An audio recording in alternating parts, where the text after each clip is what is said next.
ఇజ్రాయెల్పై Iran ప్రతీకార దాడులకు దిగింది. 100 డ్రోన్లతో ఇజ్రాయెల్పై విరుచుకుపడింది. మరోవైపు ఇరాన్ డ్రోన్లను ఇజ్రాయెల్ సైన్యం తిప్పికొడుతోంది. కాగా ఉదయం నుంచి ఇజ్రాయెల్ చేస్తున్న దాడుల్లో ఇరాన్ అత్యున్నత సైనిక అధికారులు మృతి చెందారు.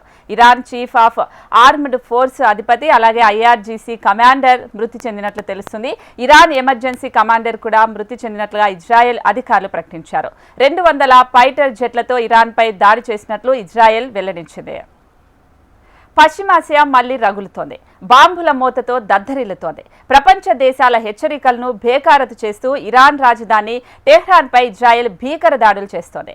ఇరాన్ అణు స్థావరాలే లక్ష్యంగా విరుచుకుపడింది. ఈ భీకర దాడుల్లో Iran paramilitary revolutionary guard chief Hossein Salami సహా పలువురు కీలక వ్యక్తులు మరణించారు. ఇజ్రాయెల్ దాడుల్లో 2 అణు శాస్త్రవేత్తలు కూడా మరణించినట్లు ఇరాన్ అధికారిక మీడియా సంస్థ ధృవీకరించింది.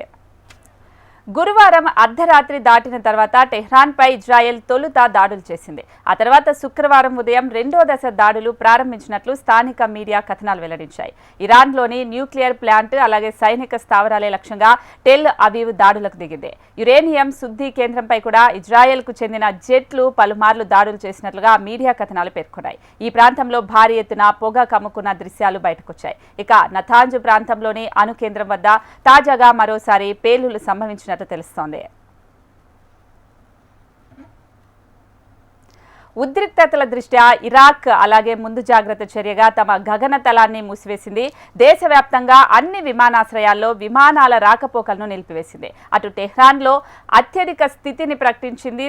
తాజా పరిణామాలపై Israel defence force chief of staff lieutenant general Zamir కూడా స్పందించారు. తప్పనిసరి పరిస్థితుల్లోనే ఈ దాడులు ప్రారంభించినట్లు తెలిపారు. ప్రతి చర్యకు మరో సందర్భం కోసం మేము ఎదురు చూడటం లేదు అని, మరో అవకాశం లేకుండా పోవడంతోనే దాడి చేసినట్లు తెలిపారు. తమను నాశనం చేయాలనుకునే వారి ముందు తల వంచే ప్రసక్తే లేదన్నారు. తమ అస్తిత్వాన్ని రక్షించుకునేందుకే పోరాడుతూనే ఉంటామని చెప్పారు జమీర్.